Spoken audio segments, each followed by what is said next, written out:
Welcome to the Moon Unscathed. I'm Dwight Hearn, more affectionately known as the Moon, and this is not this is new, and I of course don't know what the hell I'm doing because do I ever? Um, but I was talking with my friend Jayce, and Jayce was saying, "Hey, you know what you should do? You should do like movie reviews uh, for Pride for movies that move the needle." He used the phrase "move the needle," so I've been using the phrasing a lot. Um, so I'm like, you know what? That works. That works. You pick the movies, and then I'll do the show thing. And then here we are. This is where we are. We are the Moon Unscathed. And I am, of course, joined by Jayce Maxwell. Say Hello. hello to the nice people. Hey. So, Jayce, why don't you take a second and introduce yourself and then kind of go into what made you, well, like, where did this idea come from and what made you suggest it? Okay, I'm Jayce Maxwell. I'm an author and developmental editor. Um, and the person, Nicole, in chat is the one who has published my work. So, um, I do technically have a channel. I haven't posted anything on it. It's just Jayce Maxwell on YouTube. Oh, hey, Jenny. Um, it's been a while since I've posted there, like several years, and it was a mixture of gaming and writing stuff. But I am, because it is relevant to this series, a gay man. I am also co-parent of the brain cell that Moon and I share. Yes. Sometimes I don't have the brain cells because he's borrowing it. It's his weekend. I'm just like, I don't know what the fuck's going on. It's because it's his weekend. Yeah. The amount of times that one of us curses the other one for getting to the punchline first that we both thought of at the same fucking time. Exact same time.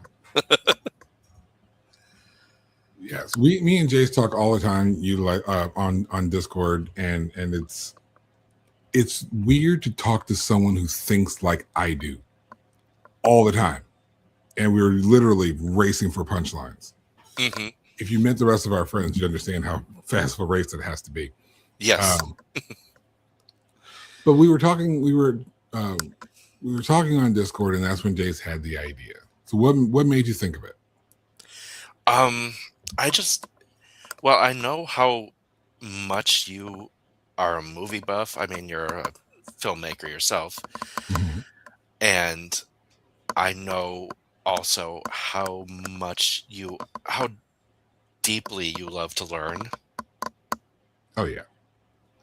And just, I thought it was a perfect match for you to see the things that really leveled things up for queer cinema. And it makes perfect sense to do this in Pride Month. Yes. So like here we are, we're doing our part, and I'll admit there's a lot of these movies that we discussed over the course of planning this that I've never even heard of, let alone seen. Mm-hmm. And for me, there's a lot of movies that if the people around me aren't watching it, I'm just not exposed to it. I just don't even bother to watch it for one reason or another. And that's when we got this list. So do you have the list in front of you or available to you of the movies we're watching through the series? It's in our conversation. Well, I'll cover the ones I know that I've got graphics for because I got graphics for those. So we decided we're going to do this about noon every Tuesday because that's the day my insatiably busy schedule has free. And I know we're doing a few movies. We're doing Brokeback Mountain today. We're doing But I Am a Cheerleader. We're doing Paris is Burning. And You threw in bottoms because apparently that's just a fun ride. Yeah, that is just a wild, unhinged party.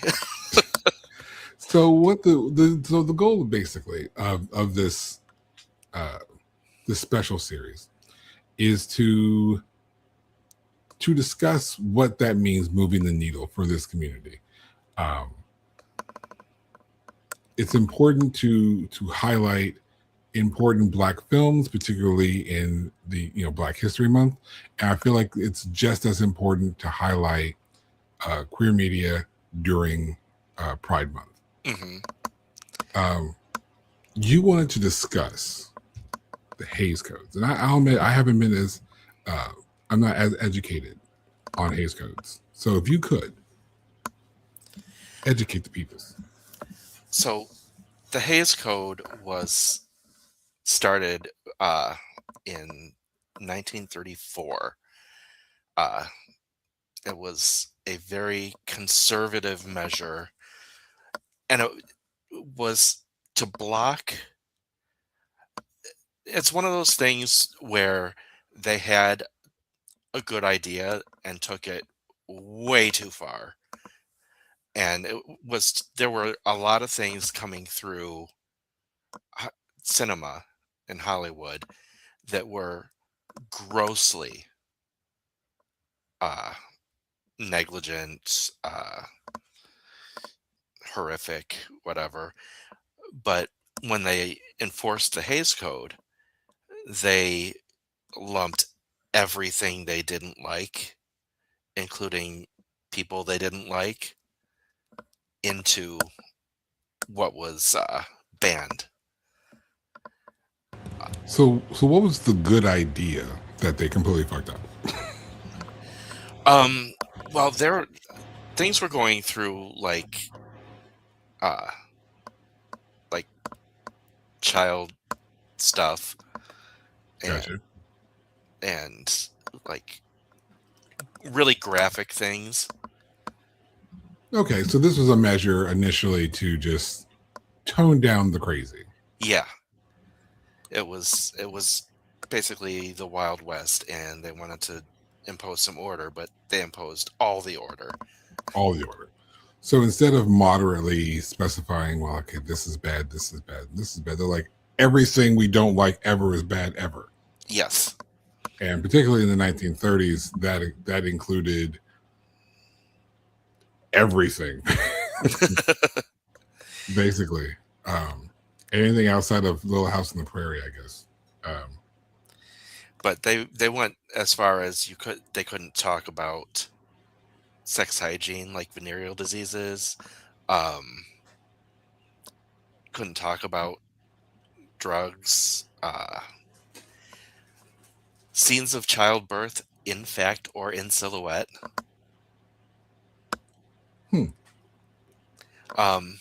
But the two big ones. One was it was forbidden to show interracial relationships of any sort. Mm-hmm. And the other one was anything that they considered sex perversion, which was a very big umbrella term to basically say no gays. Yeah. And you have to understand, like, if this is the 1930s, and I'd say, I guess the 30s, 40s, 50s, we get into all these. Mm-hmm. Sex perversion is literally in my understanding of it, I could be wrong, correct me if I am, Mm-hmm. like basically anything sexual that's outside of like missionary between man and woman. Mm-hmm. Because all of these things were considered taboo. And as you mentioned, interracial relationships were also majorly taboo, which is why the kiss between Aurora and Kirk on the original Star Trek series was such a big deal. It's such a pivotal moment.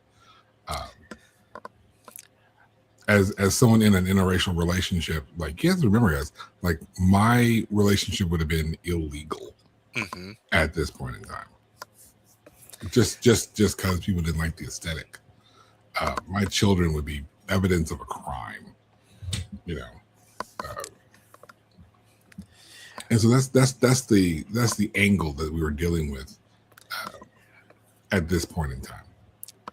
Now, I might be wrong because I don't have this. The information is all jumbled up, but Right, right. um, from what I've gathered, it got overturned as being a First Amendment violation in 1954. However, Hollywood did not take it off the books, and they did not stop enforcing it until 1968. That So, is my understanding. so that is 34 years of cis, white, straight, Christian being the only thing allowed on TV, and everything else is evil. Right. And this is no shade to people who fall into that category. But as you understand, if I have to say the people who fall into that category, that means that there are people outside of that category. Hmm. Imagine if the only person you are allowed to publicly see in a relationship is a brown-haired boy and a blonde-haired girl. Like, just imagine just how isolating that is to literally everybody else. Uh, Exactly. and that isn't freedom. Um, and especially as a filmmaker, as a writer, we understand that we have to be free in our art. Art needs to be free. Art is not art if art is not free. You know what I mean? Hmm. So we have to have the freedom to be able to write not just our experience, but maybe just the experience of someone close to us, the experience of people we've met, people we've read about, stories that have impacted our lives directly or indirectly. And and then imagine that you have these hate codes that prevent you from putting any of that out. Yep. And it's just like, this is Tuesday to me. Literally, it's just Tuesday. It is Tuesday. And and I can't write about my Tuesday. Like, that's wild with a capital H. And, But yeah. and that's not cool. But when you think of 34 years of strict oppression of creativity and like showing people that other people exist, that leads to a very long spell of, while it is legal, the filmmakers were still not wanting to show it because that doesn't make money if you show Exactly. things that the people are not familiar with. Exactly. And you start to have this other negative impact on not just the creatives, but the viewership, because they grow accustomed to only seeing, X, Y, and Z, ignoring the other 23 letters of the alphabet. And then, when, you get to a point like 1969, after this was lifted, you still have a viewership that grew up 30 something years. They grew up with their parents getting used to X, Y, and Z. And so now they only appreciate X, Y, and Z. Yep. And so the damage, in a sense, is already done. Yeah. That's the point. But it also led to a trope that was a direct, not response. What's the word? Result Mhm.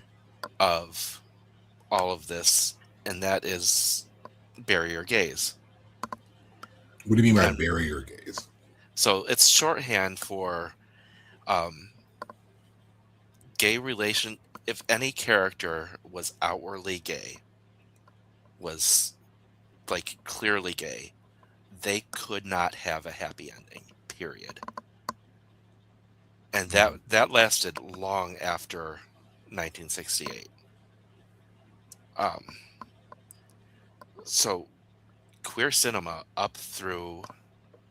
God, up through the early 2000s, up through actually mid 2000s, Mhm. It was bleak. There were little to no happy endings. Um, one or both queer characters in a relationship always ended up dead, and the other one ended up miserable. And it was what sold, because people expected anyone who was queer, that was just what was expected of their life to be. And I can imagine that this would have a large social impact on people who are realizing this is how I feel. I relate to this character, but I don't know if I really want to talk about it or be out because look how it ended up for them. Mm-hmm. And you go to the next movie. Well, look how it ended up for them. Mm-hmm. And then you go to the next. Like, I don't think there's a lot of people who fully look. We're not blaming the movies per se, like like they try to do in the late '90s, but there is something about our popular media that does directly shape the mindset of the population.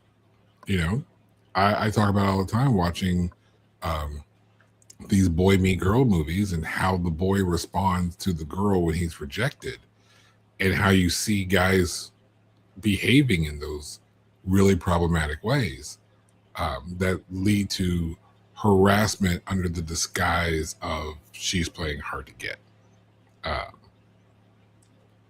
and that and these things that we are learning and we're taught and shown indirectly. Like, you may not have mom and dad telling you that, hey, do this, do that, but this is what we're seeing, and this is the problem because this is what all we're seeing. So this has to have an insane impact on not just uh, queer people who are discovering themselves, but the people around them and the impressions that they will then thus have on said person if they do come out. Mm-hmm. It creates a very dangerous environment and such. And even the empathic movie creators Mhm. during that time, the ones that were trying to, actually make movies that made people appreciate queer people more, Uh-huh. they also were making movies that were soul crushing and had sad endings, but their reasoning was to bring empathy, which they did. I mean, that's part of why the LGBT movement started, gaining traction. That's part of why it started getting better, because people were actually getting moved and empathic towards the queer people.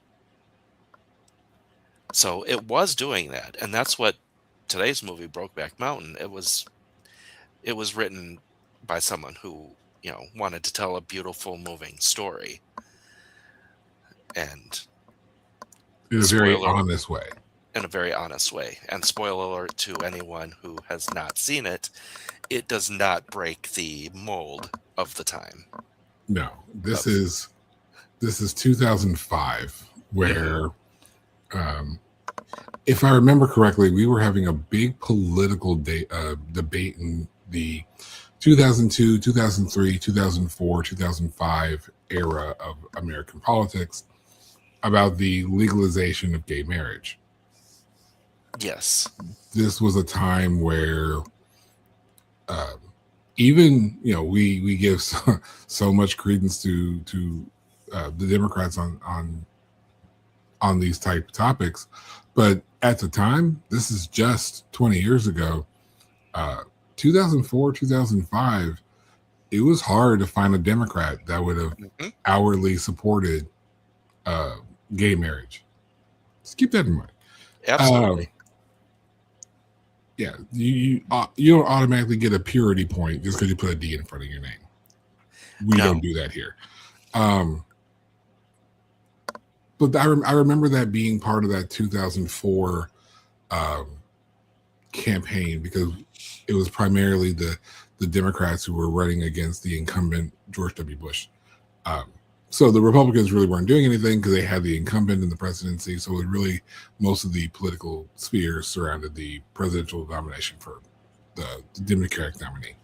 Right. And you had all the major players who were just like, I don't know, or maybe, or that's a tough sell, things like that, because they're still trying to appeal to the masses. Well, these are the masses that they were trying to appeal to still. And these are the types of impacts. Like when we start talking about systemic impacts of laws and discrimination, this is an example of that in the queer community, where you had things like the Hays Code impacting TV and movies and impacting how the people saw queer people in this time frame. In that, like, that could cut off in 1968, but that's still progressing up through the 2004 election and when this movie came out in 2005. Yeah, absolutely. Shout out to Amanda. Thank you for joining us. Yeah, but so for this movie, it wasn't that it didn't push the needle by, breaking stereotypes. It pushed the needle by being the first movie to be a queer movie that breaks out of the indie space to mainstream. This is the first one that the general public actually sat their asses down to watch. So this would be that first movie that said, hey, to the general public, this is the reality of this space. Mm-hmm. And I can tell you that from the straight perspective, I suppose, this movie instantly became a joke. I don't say this like offensively. Oh, I remember. And it was like, if anything was done that looked semi-sexual between two men, the phrase Brokeback came up. Yes. And that is a highlight. We bring this up as a highlight of where culture was when this movie came out and the impact this movie had. I won't say positive and negative because there really wasn't anything the movie did, but it was a reflection of where people were at the time. And I think that may have been, part of the reason I just never saw it. It was just never the movie for me. And I think there was one thing we were talking about, the stereotype or the assumption more so, that there was so much gay sex in this movie. Yeah. And there wasn't. You just watched it. There really wasn't. I literally I was going to watch it last night because we just to tell you how quickly the show came together. This was an idea he pitched like last week. Mm-hmm. Yeah. And then I had a convention this weekend, and then we talked yesterday, and I'm like, he's like, are we doing this thing? I'm like, yeah, we'll do it. And and we picked the movie yesterday. Yeah, we finalized all these movies yesterday. And so I was going to watch it last night after wrestling, but I was dead tired. So I'm like, I'm not going to remember anything from this fucking movie if I watch it tonight. Mm-hmm. So I watched it literally this morning. I got up this morning to watch this movie. I finished watching it just a couple hours ago. And honestly, there's more on-screen portrayal of straight sex. Yeah, there's like one gay scene. Sex scene. And 3, if you can call it that. Yeah, and 3 straight sex scenes. Yeah. Which actually 2 of them show titties. They do. And one was very, very, very tame. very tame. I mean, everybody was still dressed before the camera cut, and so I think there was a lot of things that I want to necessarily say straight people, but I'll say straight men. There was in the advertising or in the social portrayal of this movie, there was nothing that was like, well, I need to go run and see this. I mean, I'll be honest, the topless Anne Hathaway was good enough reason for me. And a brief Michelle Williams. I was her name. Yeah, I didn't write her name down. Yeah. But yeah, you didn't see that in the Princess Diaries. I wouldn't know. I didn't see Princess Diaries. But I had, and I will say, this was like when she came to the audition, she was dressed in her princess outfit. Like it was that soon. She was still shooting Princess Diaries. So when I saw this movie, all I'm seeing is this character from her is her teenage persona. And then all of a sudden I see her boobies. And I'm like, whoa. Yeah. But that also goes into how, again, even though this is a very indirect way off subject to a point, it really does go into how movies help shape how we perceive things, people, subject matters, sometimes places. It really does. Media is important, which is all the reason why if you're out there and you want to write something, you want to film something, you want to do something creative, fucking do it. Mm-hmm. Because whatever your viewpoint is, whatever your vantage point is, whatever your eyes see in your mind can create, the world needs it. Unless it's hateful. We don't do that here. You can keep that shit to yourself. But yeah, let's go into this. If you're ready, let's just go ahead and get into this movie review. This movie starts off in the year 1963. Yes. Basically, there's two dudes who show up for a job same time. We got Jack Twist, which this pisses me off. Why is someone named Jake playing someone named Jack? The amount of times I've had to redo my notes because I wrote Jake instead of Jack. I was just annoyed. That's a 100% moon gripe. Has nothing to do with nothing except for in my notes I literally wrote like here, Jake rejected by Aguiar or whoever the boss was. Oh, before we get his name was Jack. Too deep, this was originally a short story in the New Yorker by E. Annie Proulx. Okay, cool. Yeah. So someone took the short story and adapted it to a screenplay and so it to a studio. Yeah. Nice. So again, all you short story writers, there's a purpose. Here's the thing: we're both creatives, so if there's going to be a moment for me to like pump up creative for doing the thing, oh yeah, we're going to pump up the creatives to do their thing. We both write stories. Short stories became absolute banger movies. Stand By Me. Same thing for short films, like Lights Out. I highlighted Nicole Ford Thomas. She's one of the Lacrones at Two of Crones who does anthologies, and that's where Jayce has been published. And we'll throw some. They got a new one coming out, so if you find Two of Crones on Instagram, look for what they're doing next. It's I think either a working title, the current title is called Wrecked, and you can find Nicole and you can get some information on that if you want to be involved in an anthology. Also, there's plenty of other anthology opportunities out there in the world, so get out there, get your stuff published in newspapers, in magazines, because Jesus wept, why not?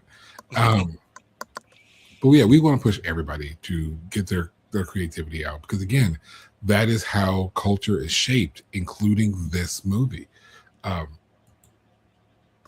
It was shaped by a short story, The New Yorker. And now it's a film being reviewed 20 plus years later. Now, I remember I saw this in the theaters and it wrecked me, obviously. Yeah. I had not seen it since. I watched it this morning for the first time since then. How did you feel about it having not watched it with so much time in between? Did it still hold up for you? It hurt a little more, I think. But I also, as a writer, as someone who's had, 20 more years of experience writing, I appreciated the storytelling and especially the characters so much more. Yeah. Like, the complexity of these characters is phenomenal. Alma. Alma was my favorite character in this entire movie. She was my absolute favorite. I'll get into who she was in a bit. We're going to go through the movie a little bit, but that was the character that one I think did some of the best acting. Heath Ledger did an incredible job, which I think is a sentence we always have to say when Heath Ledger's in a movie. Yeah. Because what a loss losing Heath Ledger. What an incredible actor Heath Ledger always was. He brought it every time. Every time. And this was a great role for him. Because if you think you've seen Heath Ledger in another movie, you didn't see Heath Ledger in this one. Because this is I kind of want to go watch The Dark Knight, and I kind of want to go back to watch A Knight's Tale just to see him in different shit after having seen him in this. Mm-hmm. Jake Gyllenhaal is Jake Gyllenhaal. He's kind of one of those guys. He's always Jake Gyllenhaal. He's always got that little sneaky charm. A little bit, yeah. He's not as bad as Nick Cage in being Nick Cage, but or Jeff Goldblum and always being Jeff Goldblum. But Jake Gyllenhaal is almost always Jake Gyllenhaal. I will give Nick Cage credit. He was totally different in Long Legs, but that's a wholly different conversation here. So we've got Jack Twist, played by Jake Gyllenhaal, and Ennis, which is a really just odd name. I'm not used to that name. That's just odd. It's a very Southern cowboy name, Southwestern. Yeah. That is not a Kentucky boy name. Ennis Delmar, and again, these are just two dudes who show up to the same place looking for a job. They're herding sheep up and down the mountain. That's it. Which mountain? Can you guess? You get 3 guesses, and the first 2 don't count. So Brokeback Mountain is an actual name of the actual mountain. That's where they are herding the sheep up and down. And it's not, as the pundit said, Bareback Mountain. No. And again, that just goes into it was popular to make fun of gay people and gay behavior, right? Mm-hmm. The things that is normal for other people was taboo and comical to those same communities because other people were doing it. I mean, you were just othering other people. Mm-hmm. And so basically this is 2 guys go up this mountain. They're working together. Pretty much they're the only ones they really have to interact with while doing this task throughout the day. They're not clocking into the office and hanging out at the water cooler with Steve, and Julia. They're just going up and down this mountain. They're camping. It gets really cold. One's outside in the cold. One's inside a tent in the cold. So they end up snuggling in a camp, in a tent, and some things happen after a few days or weeks or time is weird in this movie. Yeah, it is. I don't know how much time has actually passed in this camaraderie of theirs. I think it's like a few months. Months? I think their job was a few months long. Yeah. So while they're alone on this mountain, they kind of, there's little subtle hints of just camaraderie that you can just kind of dismiss as two dudes being two dudes. And then at one point, they just go at it. I was really surprised, and I had seen it 20 years ago, but the way that love scene came about, I had completely forgotten the aggressiveness of it. Yeah. They had been holding back. Yeah, but it was also, and I mean, we'll get into this later with Ennis's character, but it was kind of violent. It was quite aggressive. And they were, before going to bed, they were drinking, and it was late. And so I was actually a little concerned because Jack just kind of tugs on him and it's just kind of like, is homie still drunk? Like, how is this playing out? Like, at first I'm like, how is this playing out? The arm I've part? never, yeah. And then like before they just start like really going at it, and like, mind you, it's my first time seeing it, so I'm like, how's this about to go down? And then it's like he comes to and he's clearly consenting and participating. But again, like you said, it is very aggressive. From what I read of Ennis's character, I'm seeing in that scene that he is being unleashed. He's also angry about it. Yeah. Like, angry with himself, angry at Jack for allowing him to act on his own feelings. Yeah.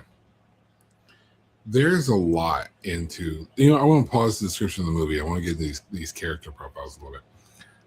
Because I think there's a lot that defines the rest of this movie by understanding these two characters. Yeah. So Ennis, his backstory is lost his parents when he was young. They died in a car accident. Raised by his brother and sister, and eventually his sister got married, his brother got married. He was on his own.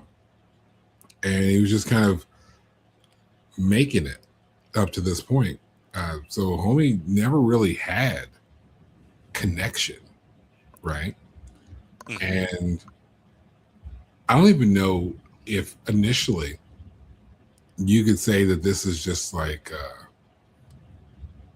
he had always desired like the male touch or something like that. I think he just always craved affection, but I don't think he was ever really given as a character.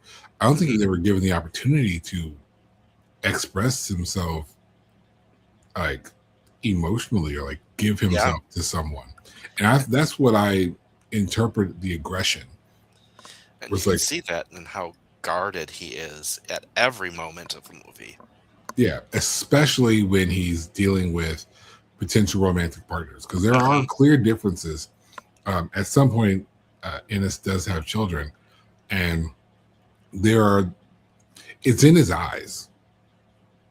It's in his eyes. I know this all sounds really weird and cliche, but when you see Ennis with his wife or with Jack, his eyes are kind of closed, kind of squinted, just kind of to himself, even indoors. But when he's talking to his daughter, or talking to someone he's not having a romantic connection with, his eyes are typically open. Like when he's angry, when he's fighting. I didn't notice that. I peeped that, and I might have been wrong, but that's some of the things that you're probably right. That's something that filmmakers would absolutely do. I feel like it's also something Heath Ledger would do in his understanding of a character. It's one of the things I like about Heath Ledger and his acting so much. But there's something about, I think, in Heath Ledger understanding this character and how to visually make himself guarded. Mm-hmm. Because he's the most guarded I don't know. I want to say he's the most guarded with Alma, his wife, but maybe similarly with Jack, because he almost has to be to not let himself go so far, Yeah, because yeah. he can't have that If life. he allows himself to express his emotion to Jack, he will express it all the way, Hmm. and in so far that he can't take it back. Right. And we also learn later on in the movie I was hoping that you'd get into that. there was two older gay men in his community, and the community silenced them. And his father took him and his brother out to find the body. And actually And made him look at the the corpse, consequence. the mutilated corpse, and the consequence of what happens if you're gay. Yeah, this is what happens to gay people. So don't be gay. And I was just the violence in this moment.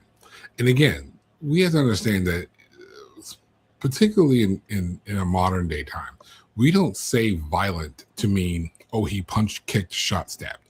Um, but sometimes behavior is just so volatile in almost the most chemical reaction type of way, the way that like vinegar and baking soda, it's a volatile reaction. Violence in that manner, like the idea of, imagine walking your child down to a ditch where an old man has been beaten and mutilated, Hmm. and you force your children to look at this and think, better look at this. This is the consequence. Don't be like him. Um, And he learned at that age that gay wasn't just wrong, gay was deadly. yeah. So he knew that the consequence of such behavior is death. And we learn this in some really interesting storytelling, visual story, like movie storytelling, when he finds out at the end of the movie that Jack has died. Hmm. And he calls Jack's wife to find out what happened. She tells the story of an accident on the lot. He worked with farm equipment. He was airing up a tire blew up, and he choked and died in a pool of his own blood. But while this is the story being told on the phone, what we're seeing is three dudes came up to Jack and beat him to death in a very similar way as the old man that Ennis was forced to see when he was younger. Ennis is never made aware of this, but we are made aware of this. Um, so even how at some point in time Jack's secret must have come out and people responded.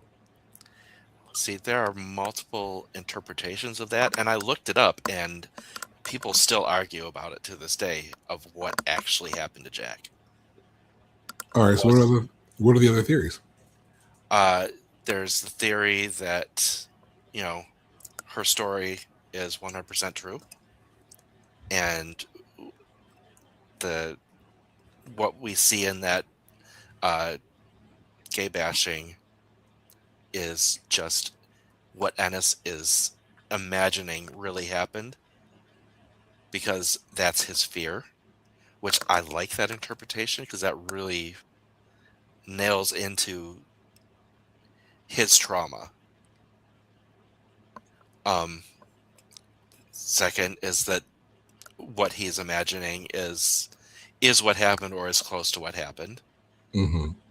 And the third is that she and Jack's wife and her father um, had that done to him. They found out and put the hit out on him. Is that why they seem sort of guilty at the end? Yeah, but those are all interpretations of what could have happened, and it's not clear. It's a little more clear in the short story how it is Ennis's imagination that's conjuring this scenario, Yeah. but that doesn't mean that the filmmakers didn't decide otherwise. Filmmakers change endings all the time. All the time. Yeah. I remember being on set at one point. We were doing a movie, and we had changed the ending already. But we realized that in the midst of filming, we were glad we had changed the ending from both characters at the end dying to the girl surviving and making it out. Because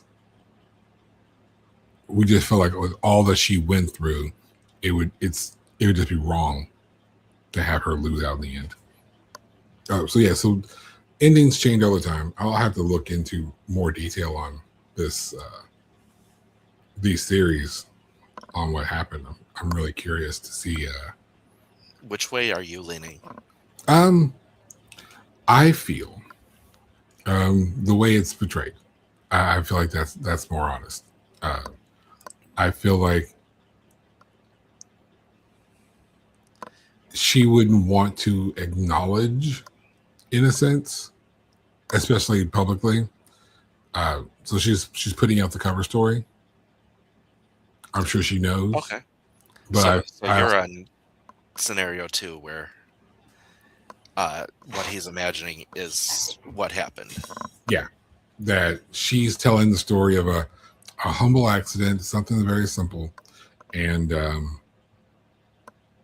turns out that he was actually assaulted and beaten to death. Because again, we were already previously made aware of, in these cowboy communities, for lack of a better term, this is what happens when they find gay men. They assault them, and we are not unfamiliar with that in modern times.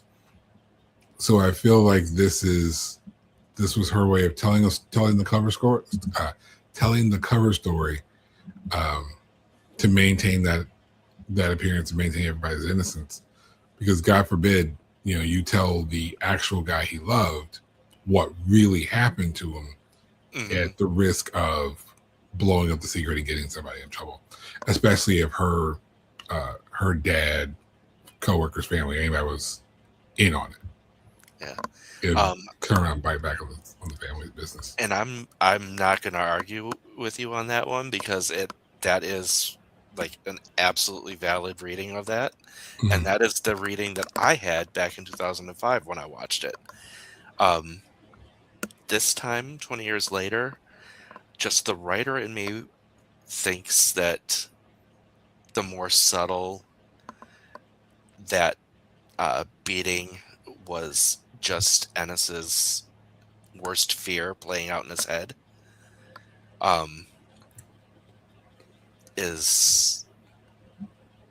that's the one that I feel more drawn to.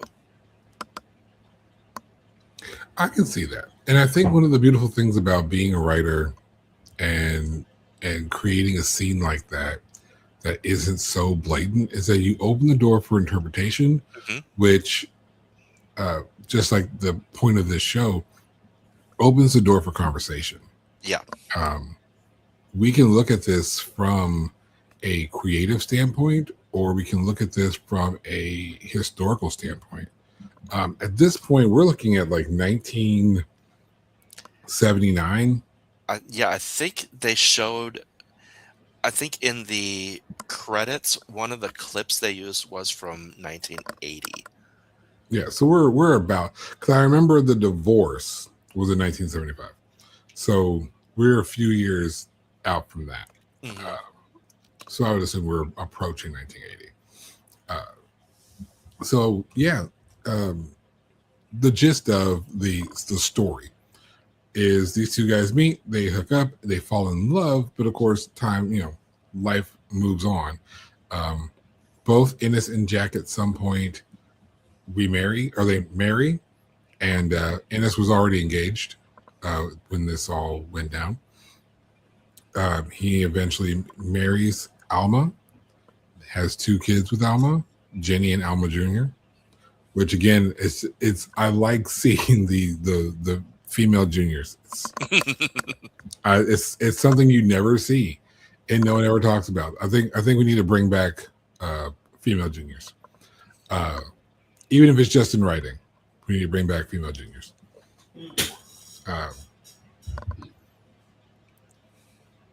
And went by junior. I'm sorry, it's just a me thing. I love female juniors. Has 2 kids, Jenny and Alma Jr. Jack met a girl named Anne Lauren. Hathaway. Met Anne Hathaway. Lorene. Lorraine. I wrote it. Lorraine. We'll go with Lorraine. And they marry, have a little boy. And these are typical marriages. But there's some distance in how close they are, which again, not something really uncommon. A lot of people married for convenience. Not just that. Back then, if you were a male and you were not married, most places wouldn't hire you. Like, if it weren't for the social and economic impact on Jack, I don't think he would have ever married. Yeah, he definitely he had to. He did need to marry. And I think for him, there's a point where he goes back to what was the boss? He goes back to that boss who was herding the sheep, and the boss had caught them rolling around on the mountain, so he knew their secret. And instead of outing Jack, he just didn't hire him back. And he's like, I got jobs open, but I ain't got a job open for you. Yeah. And so I think to also thwart for the sake of appearances, I guess is the easiest way of saying it. He got married for the sake of appearances. Because if you're super closeted at this period of time and it's at risk of your life, it makes the most sense for you to marry a woman so that people have an initial impression. And I guess it would ward off some of the suspicion. And I will say, sort of off topic, I knew how these relationships ended, and yet I still grin like an idiot when he and Lorene met and like started flirting and stuff. It's like, what? I know this ends horribly, horrifically, and I'm still happy. Yeah, because it was sweet when he met them both. Well, he met Alma beforehand, Unscathed.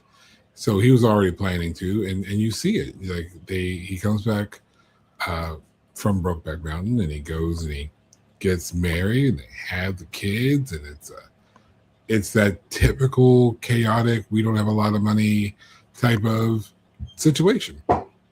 I will say also that their living situation, just the living situation of everybody in that area, it was so filthy. Like my city ass was just like, oh my god, this is horrific. That was the biggest horror of that section of the movie, was that everything was dirty.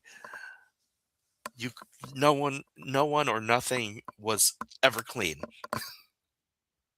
And you know what? Sometimes it be like that.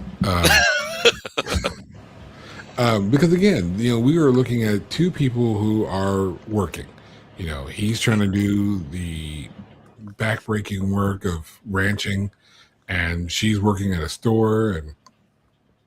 And when shit's hard. Yeah. And you don't always have, you got 2 young kids who are crying and needing to eat, and you got to go to work, and he's not there because he's out fishing with his buddies or whatever. It's a lot. It's a lot.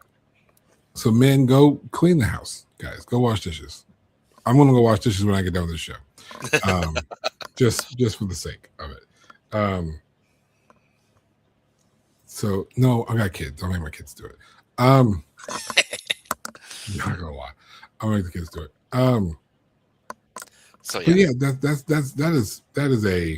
is a house. That is a regular household. That is the way shit plays out. oh, I'm not talking about just the household. I'm talking about the entire town. Yeah, and that's when you have a poor town. That's just everybody's in the same boat. It's just like when it's like the entire town is living in a sphere of dust. In that part of, where are they? Wyoming? Yeah. Yeah, they were. They were. I know. It was Wyoming is all dust.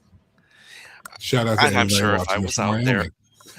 I'm sure if I were out there, living out there, I would get used to it. But But we city folk, and we have a hard time with that. I live in the wetlands. Right. But then on Jack's side, he ends up meeting this girl at the rodeo. He's looking for money. He needs work. And he's doing rodeo stuff to make ends meet. And then he meets this girl because her hat falls off. Yeah.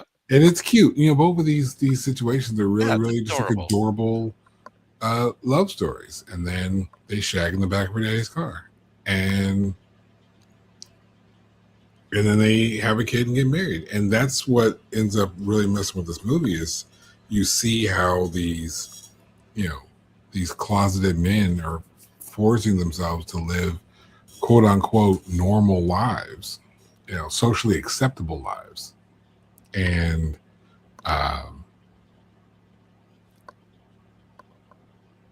then this is the result of it. They're not happy because all Jack can think about is Ennis. Mm-hmm. And Ennis wants to be with Jack, and they're so comfortable when they're with each other, and then life is just miserable otherwise. And one of the reasons why I talked about Alma earlier in this episode is because when out of nowhere Jack sends a postcard to Ennis 4 years after. Yeah, 4 years later. And then you really got to pay attention to the little things that are said in dialogue that sets the time frame, because time moves a lot in this movie. Oh, it fast forwards so much. And then when he goes outside to see him, and they kind of go around a corner and start making out and kissing and touching for the first time in 4 years, Alma sees it. Alma knows. Mm-hmm.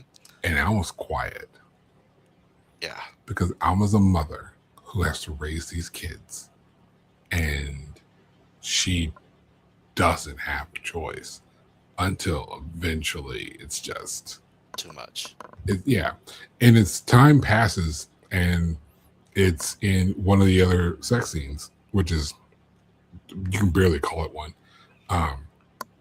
They're doing their thing, and it's really at the point of heavy petting, and she stops him. And it's like, hey, with us being so far behind the bills, maybe we should take some precautions. And he's like, he takes that personally. He's like, you don't want any more of my kids? And she's like, I'll have more of your kids when you can support them. Mm-hmm. And that, and under any circumstance, that kills the mood. That's a great way to not have sex that night. And then, like you said, the next scene is the divorce court, where homie has to pay $125 per kid. They have 2 kids, so it's $250 a month. Which, this is 1975. $250 is a lot of fucking money. Oh yeah. Matter of fact, I want to look it up real quick. I want to do while you're doing that, I will point out that when Jack comes back after that 4-year break to see Ennis again, Ennis is the one that like goes in aggressive with the kissing. Oh yeah, he's been longing. Like, he is the one that's just like, I have needed you so bad. He doesn't say the words because he can't say the words, but that is the... Good God. How much is it today? So, according to the inflation calculator from the Bureau of Labor Statistics, they have a inflation calculator. And I went ahead and just said January of 1975. $250 in January of 1975 has the same buying power as $1,597.98. So $1,600. $1,600 child support to a dude barely able to hold a job. That is wild. No, that is... I was going to say that is more than wild. That is wild. 3 capital H's. Hashtag Triple H. See, I had to throw wrestling in this somewhere. That's a lot of money. So you can understand the pressure that this guy's under. And that does actually lead to some of the interactions between Ennis and Jack later on in the movie. They, they're trying to make a schedule to see each other. And it's like, dude, I don't tell you, but I gotta work. And I got bills to pay. I got child support. You ever heard of child support? And it's like, I'm sorry that you got your father-in-law's money, but I'm out here doing the hard work. I can't just do what you do. Can't just have this fever dream you got. And I think that's the thing. To Ennis, all of Jack's plans were just dreams, and I think influenced by that scene with his father and his brother, he's like, I can't risk that circumstance to be my life because I want to breathe. I got 2 girls to raise and pay child support for. And he just couldn't. And I think that was a real heartbreaking moment when it comes to Jack. Well, I mean, that particular scene was their last time together. Yeah. But after that, we find out that he's passed away. Yep.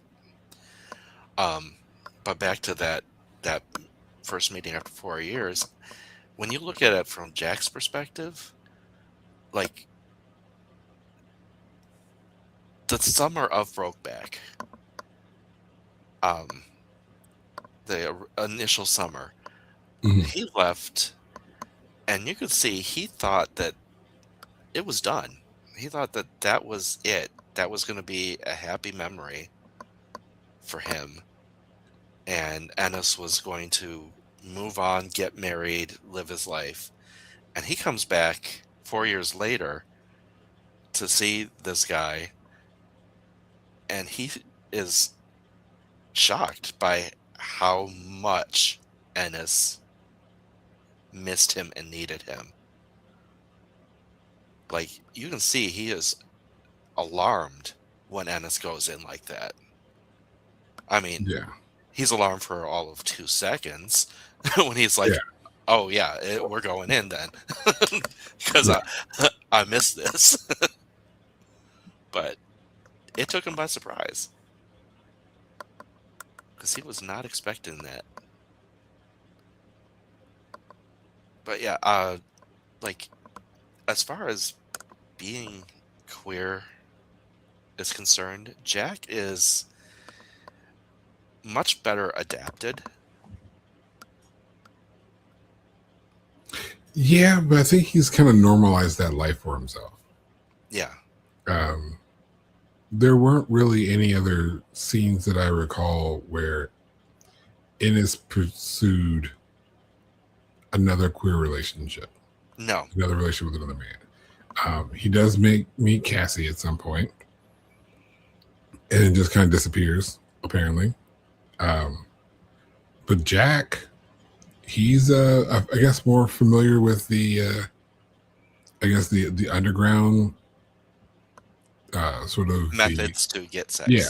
So there was one way he thought he was trying to hit on one of the rodeo clowns, and the rodeo clown saw through it, rejected him, and kind of went back to the pool table and talking to some of the other guys. And Jack was like, "All right, I gotta get out of here." Mm-hmm. And then there was this little kind of this little hallway of sorts. It's just this little alley of sorts, where there's just these dudes who are just hanging out In Mexico. Yeah, they're just there. So he crossed the border, and no, they were those are prostitutes. Yeah. That's just where they were. No corner, just the wall. Yeah. Just the wall. That was their red light district. But he found out where that red light district was and went for it. Yeah, But so there's an that is- earlier scene where he goes like, "Yeah, I've been in Mexico." Mm-hmm. But that's the thing, is, looking at their relationship from Jack's perspective, Ennis wants him to be true to him, but only to see him once or twice a year. Yeah. And, Jack's not a saint in this at all. Like, Oh, he no. was, like, the fact that he was willing to absolutely ditch his wife the second Ennis showed that he wanted to, that he still had feelings. That Jack was willing to ditch his wife. Yeah. I mean, that's just like, ooh, no, that's shady. I don't like that. But And then as soon as Ennis was just like, "Yeah, no, you might if this is too much for you, you can just go on do your thing," and then he just goes off and picks up the other ranch dude, the other husband, mhm. with Anna Faris in this movie. A little off topic. Anna Faris in this movie is fucking hilarious. She plays this woman named LaShawn, and she just doesn't shut up. Okay, I did not recognize her as Anna Faris, but that makes so much sense. Yeah, I had to pause, rewind the scene, and look back. I'm like, I know her. I knew her too. I recognized her. And I'm like, yeah, that's Anna Faris. I was just like, all right, yeah, there you go. Because I'm sorry, with Scream 6, not Scream 6, but Scary Movie 6 coming out. God love Anna Faris. Shout out Anna Faris, because she's never appreciated like she should be. But she plays this woman who they're at a dinner. It's two couples. It's Jack and his wife, and then LaShawn and her husband, Russell, maybe I don't write his name down. And that was David Harbour. Who's David Harbour? From Stranger Things. I didn't watch Stranger Things. The sheriff who adopts Elle. Got it. But there's this bit of dialogue that I thought was really smart, where they're sitting at the table. They're like this little event, and LaShawn is going on this little tirade, and she's like, "We might not be sorority sisters," because they talked about what sororities they went through in college. It's like, but we might have to dance with each other because our husbands do not want to dance with us. And this was sort of the prelude of I feel like at some point there's the recognition of like, my husband doesn't want to dance with me and your husband doesn't want to dance with you. Sums up. Maybe we'll just hang out and dance with ourselves. And I mean recognition for us, the viewer. And we get into Jack then asks LaShawn to dance, and then he's sitting outside with Russell or Randall. I can't remember which one it was. But goes outside with the husband, and the husband is like, "Yep, yeah, we got this cabin. Mm-hmm. I mean, I can use it whenever I want, really, but maybe you should join me at this cabin. We can go fishing. We can go fishing." Would I feel like it's just now? That's just the slang term for it now. Well, I think that At probably least in the was. movie. I mean, that's a way for guys to get away. Excuse but me. now every I don't fish, so like I've never gone fishing legitimately or otherwise. now every guy whose father ever went on a fishing trip when they grew up is just like, wait. Why are you and Uncle Fred so close? Because he's not your brother, but he's really close. It's like, nah, No, not quite. We're just fishing buddies. Just fishing buddies. Now every wife is going to be like talking to their husband, but they're fishing buddies. Which again makes perfect sense, all things considered, because even in today's a lot more accepting than it was, but there are still a lot of spaces where you cannot just up and be openly gay, and that is so. There are still going to be points in time where people are going to be coding things and insinuating and using other terminology and other words for their intentions. But then we got Ennis, who was pushing so hard to survive. And and by survive, not just financially, but also like physically with himself. Mm-hmm. And he's so terrified of his own happiness. And he is so hurt by the fact that Jack isn't happy with just a couple of weekends a year. And it's which nobody it's something that you couldn't expect any human to be happy with. Right.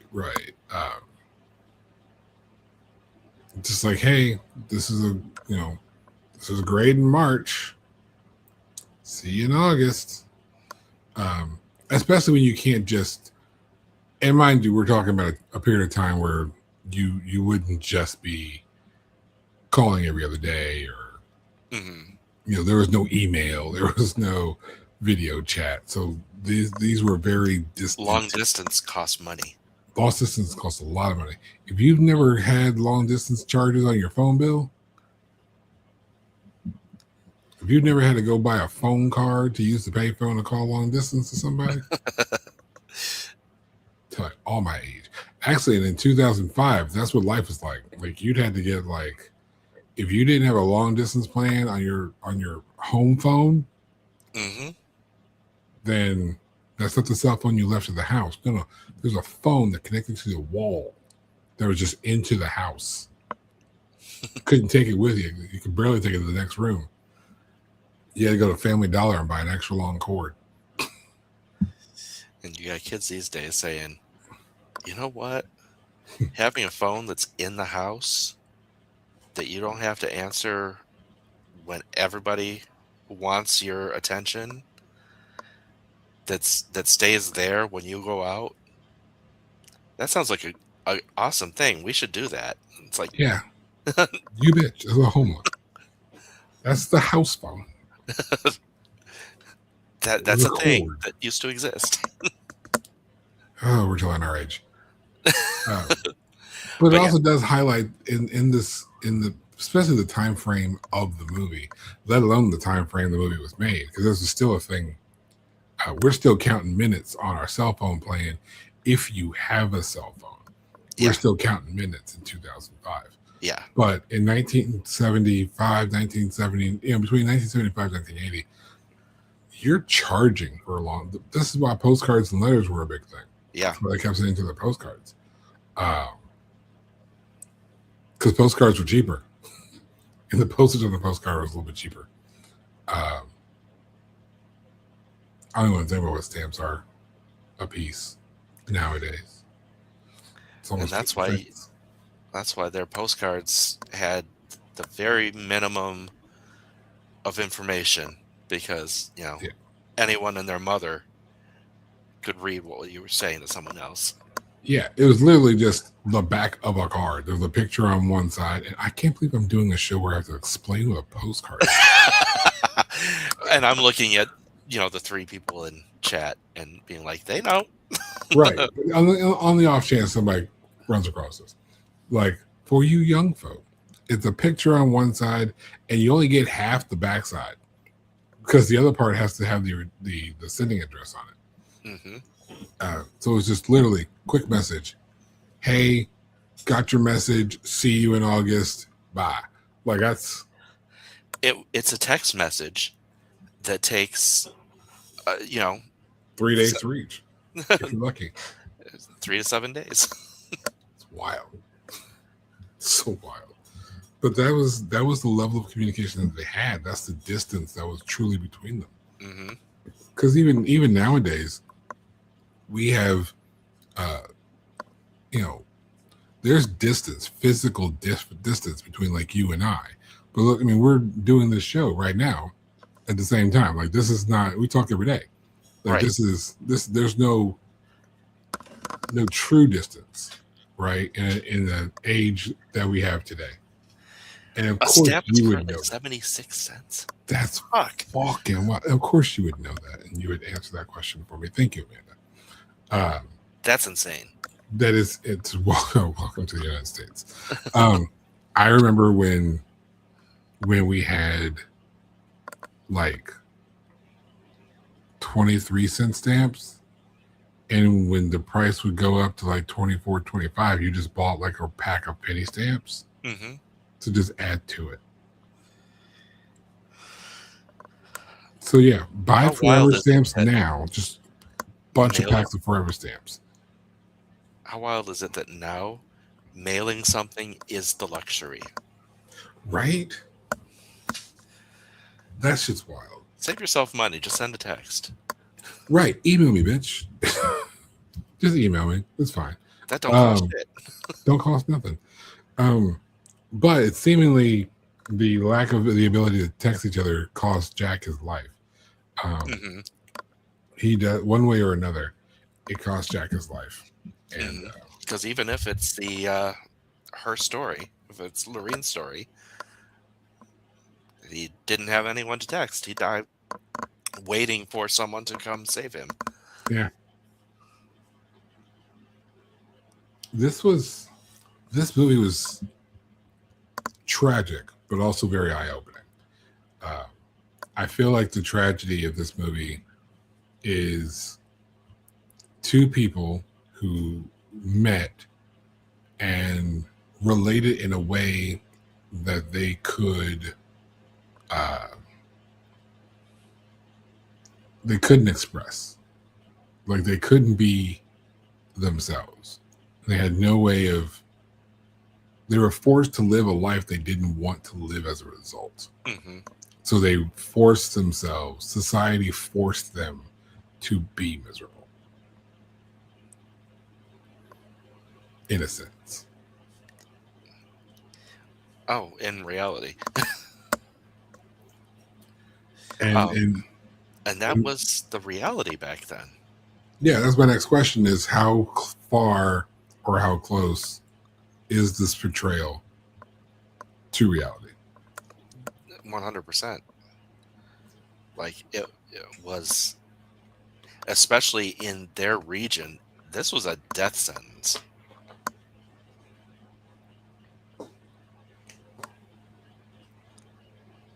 Like, when Jack hit on that rodeo clown and the rodeo clown started talking to his friends, he knew he had to get his ass out of there. Yeah. He was about to get got. And they And the understanding is, if something went down outside the parking lot or out in the middle of nowhere, they would have just left you and not said shit. And the disdain for queer people in this period of time, even if the cops rolled through while it was happening, they'd be like, oh, okay. See you boys at church tomorrow. Yep. And they would have been right there at church, just singing their hymns with the blood on their hands. If by some miracle it went to court, it would get dropped by the judge. But I mean, that is exactly what happened to Matthew Shepard. It was in a bar in Wyoming, in Laramie, Wyoming. Hit on the wrong guy. They took him out, beat him, tied him to a fence post, and he died there.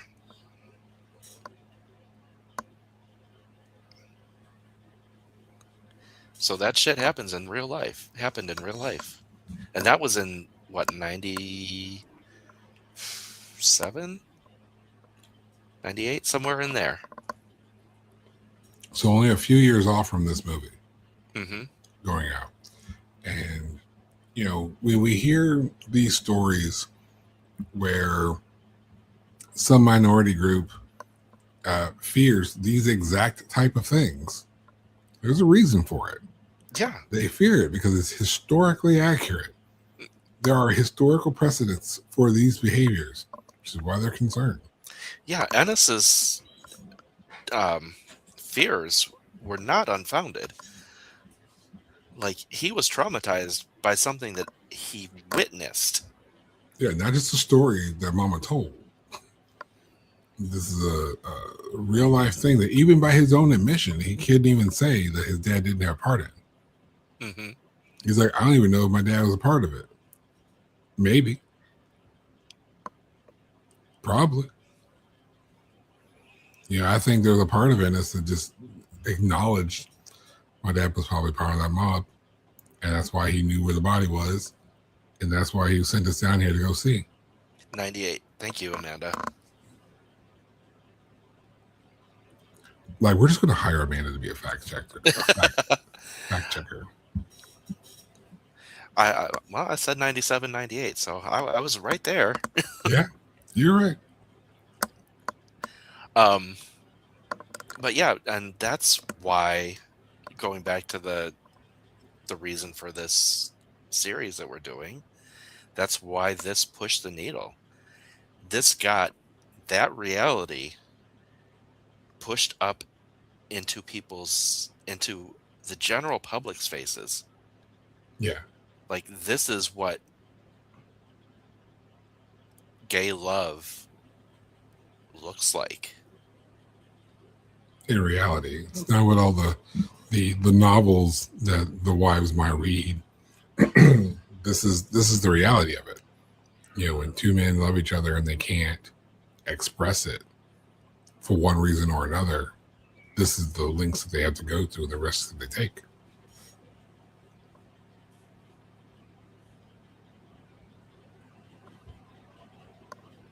So yeah, this is, and to be fair, this won 3 Oscars.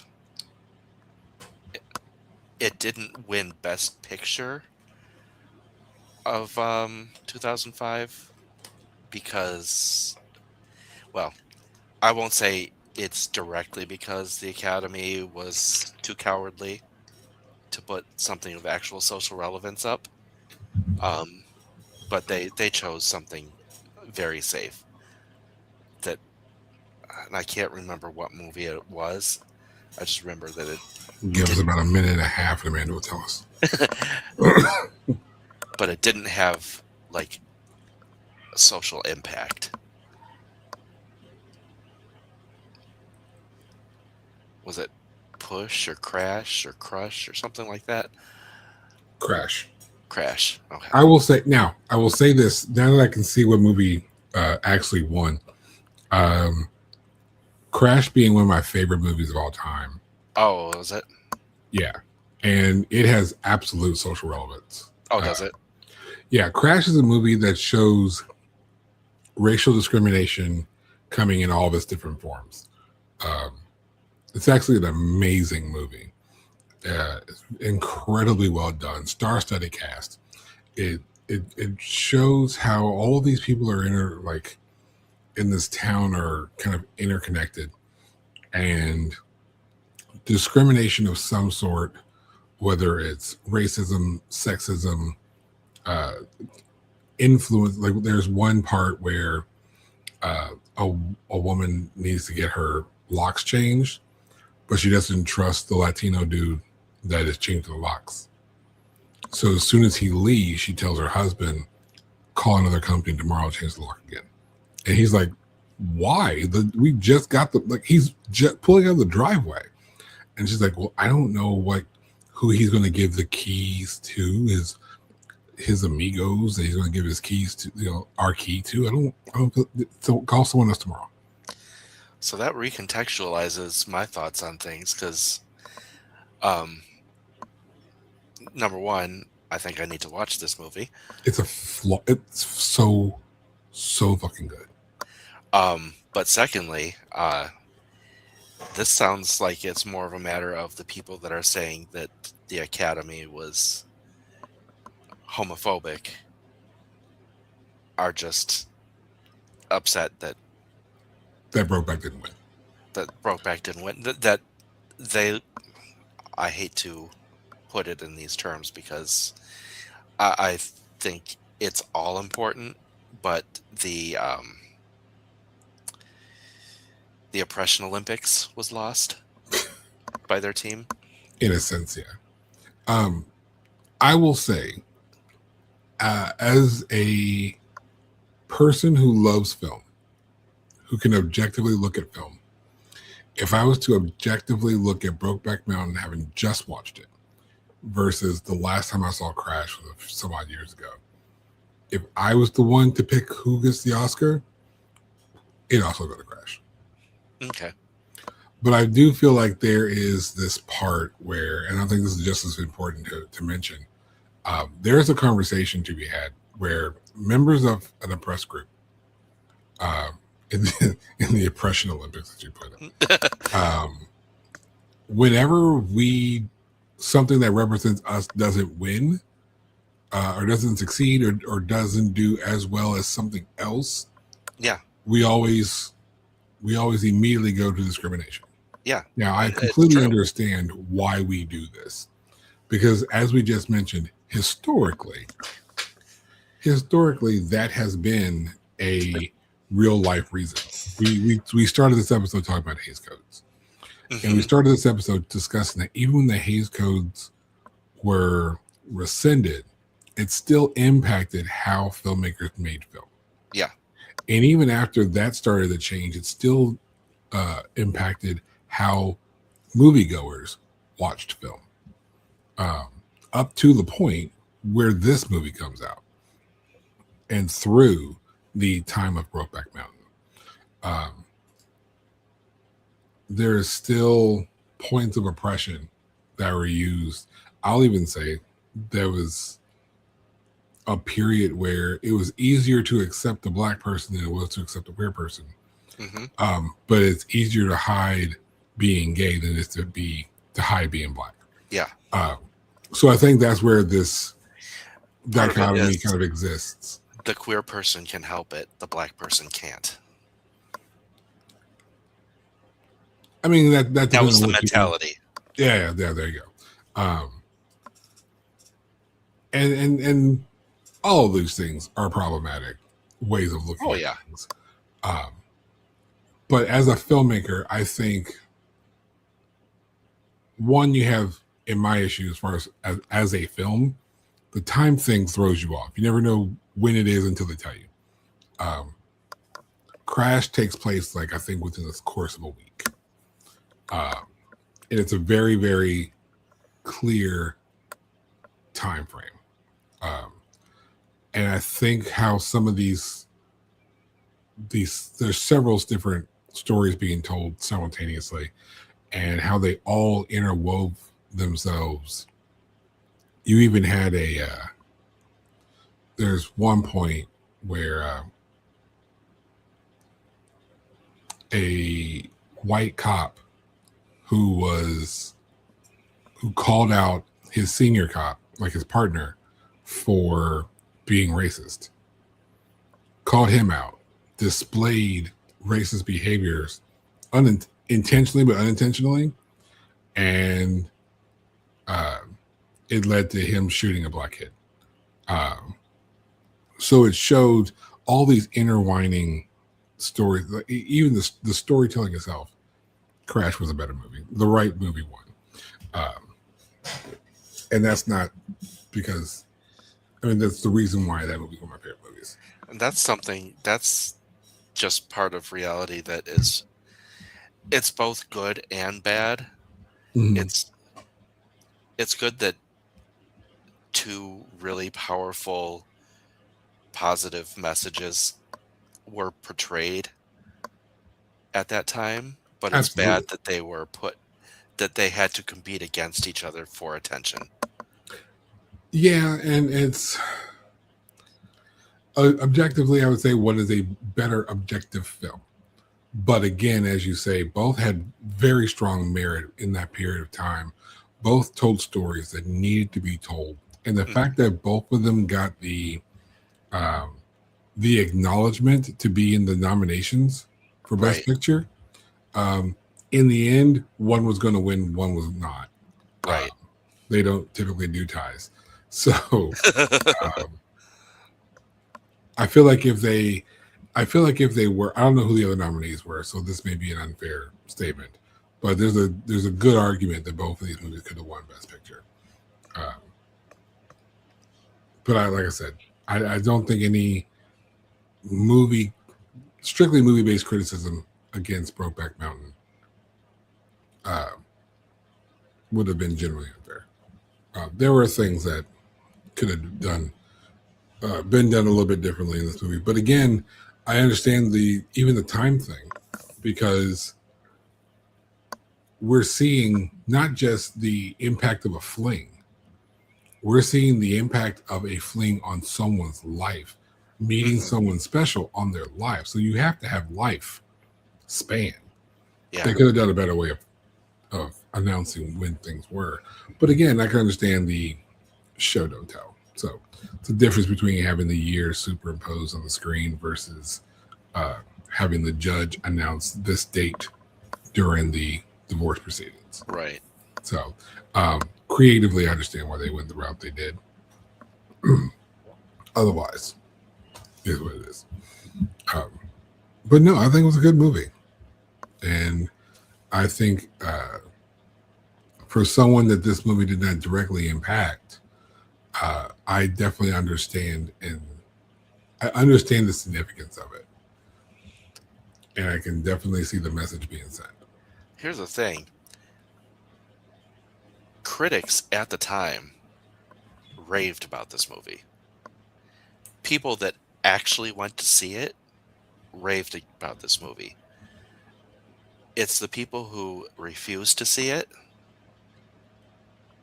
who were the ones that just completely talk shit about it. Yeah. Like, there were even like conservatives that were like, oh, this was a really well told movie. And that because I read that a lot of them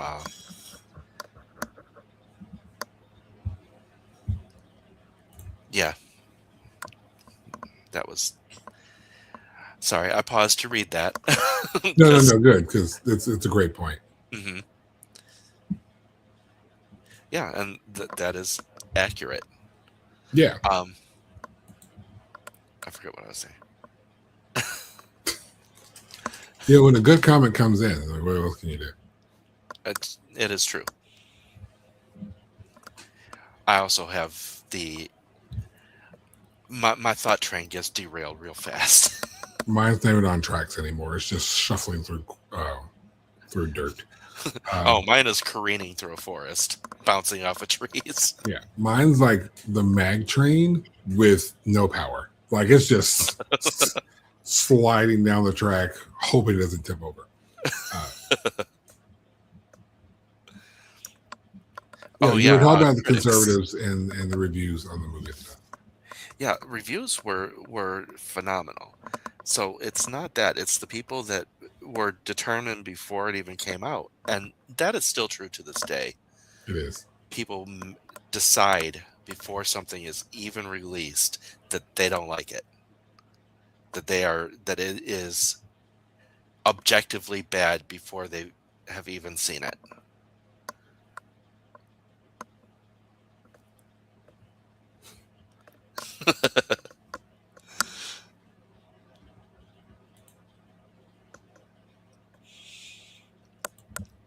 And but yeah, the number of Zamboni on no ice.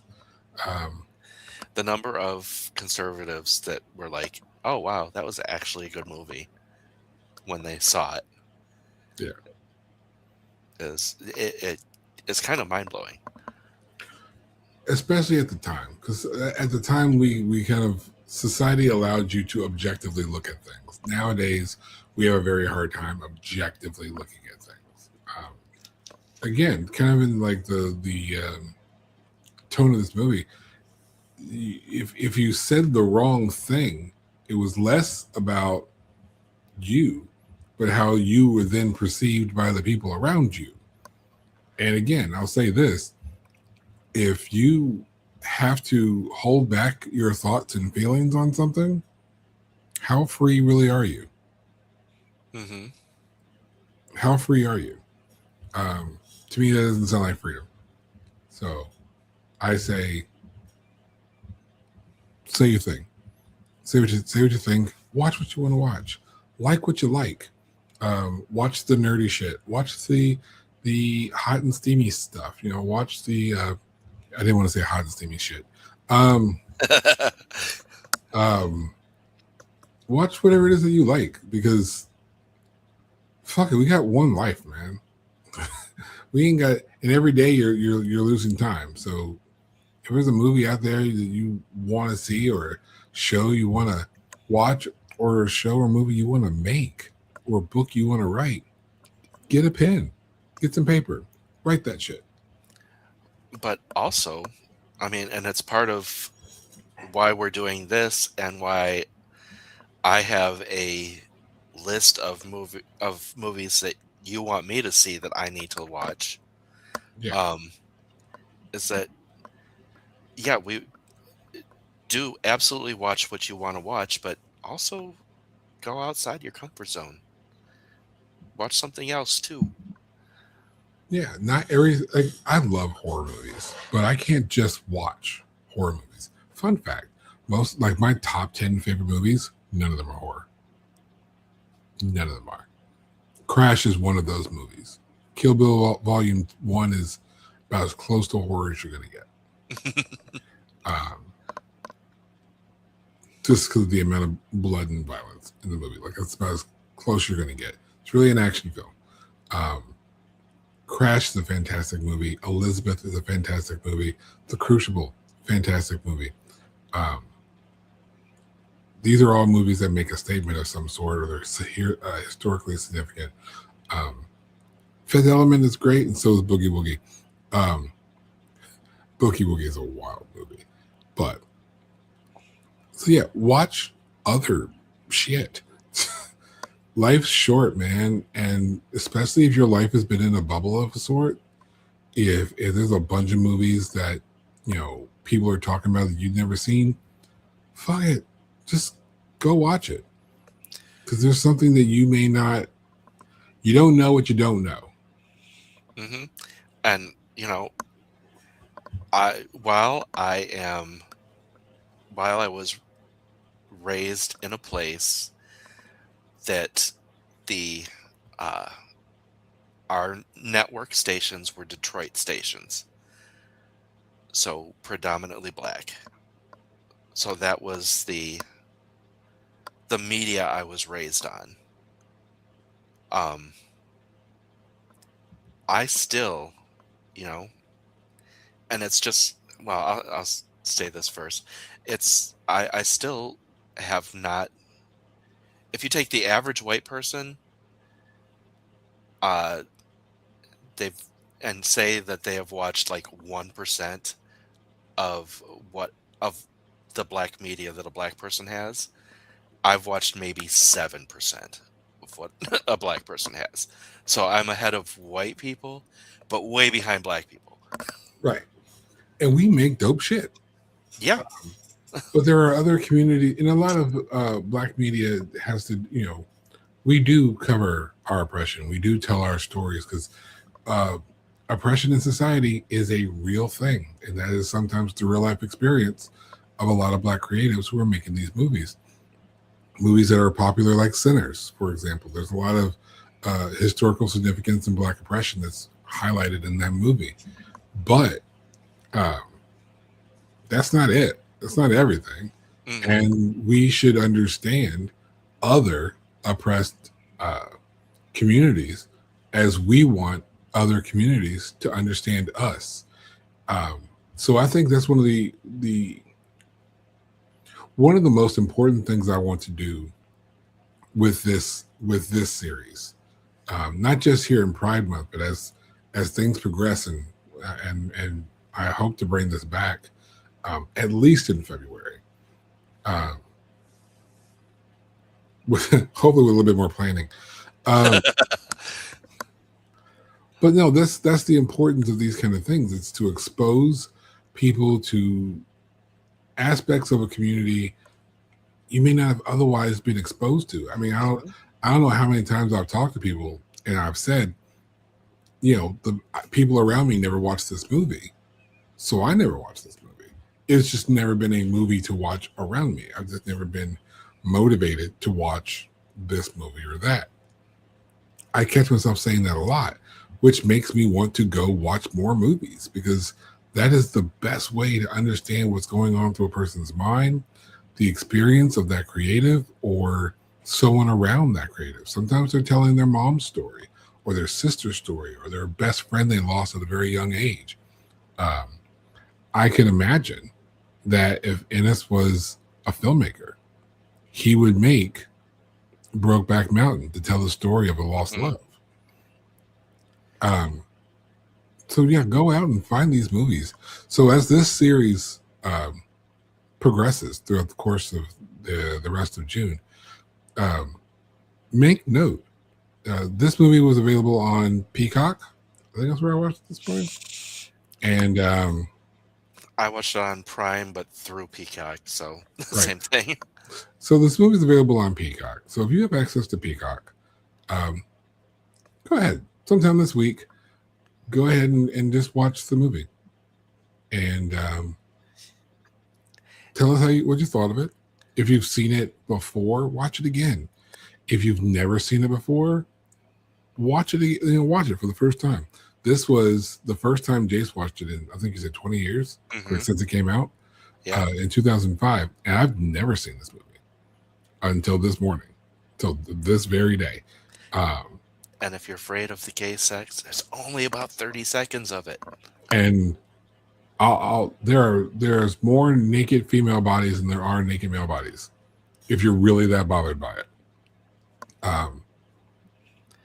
You like do I said, see both of their penises from a far distance as they're jumping off a cliff into the water. I didn't even notice it. It was so blurry. It's like, oh, there's a little flap going on. Like if you've seen Saltburn,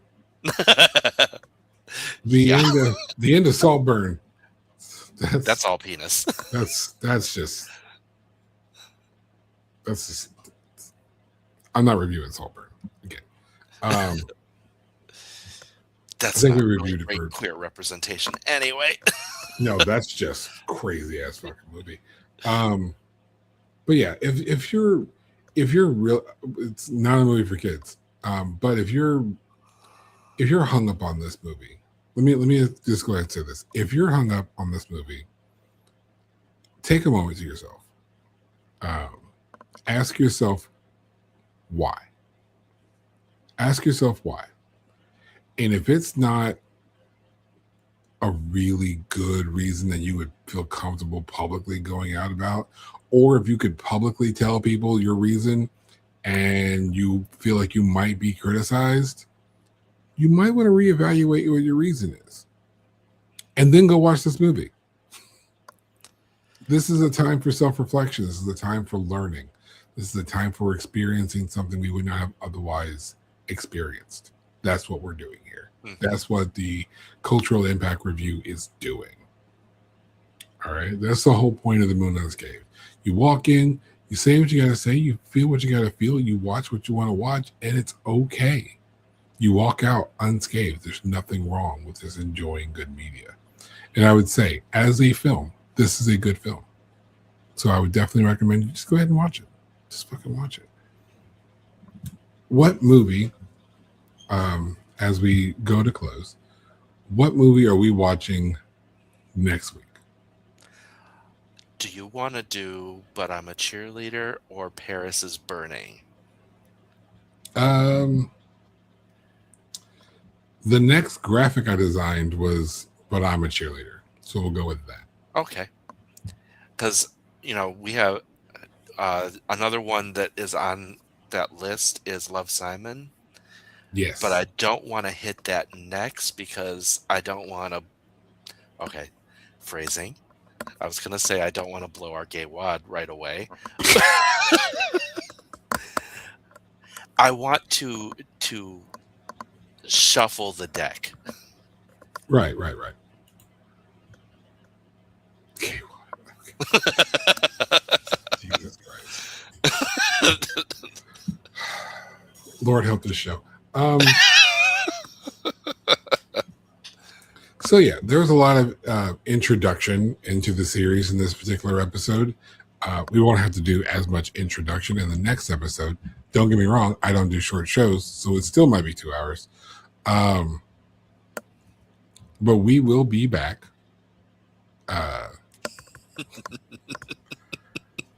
We will be back next week. We will be going live again on, at the very least, my YouTube page. Probably my Facebook, because Jesus wept, why not? And we will be discussing the movie But I'm a Cheerleader. I think that's also available on Peacock. Or is it on Tubi? Which one is that? I think you found it on Tubi. I think it's on Tubi, because of course it is. And that one I have no information on. Oh, it's going to be fun. I have not seen it, so this is going to be a new one for both of us.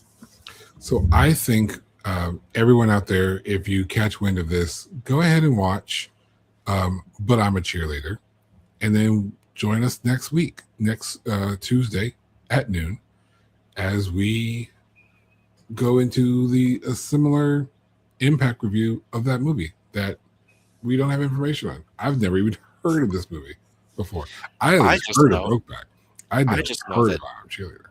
Every lesbian I know says that this is a fantastic movie. Well, who am I to argue with every lesbian? Jayce, as we close out, where can people find you?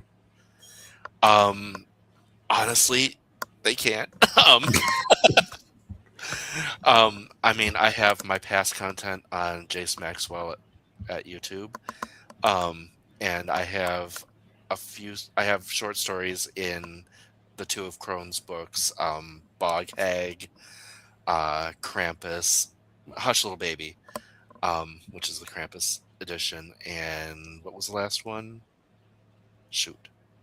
The Seven Deadly Sins one. That's right. That was an exclusive.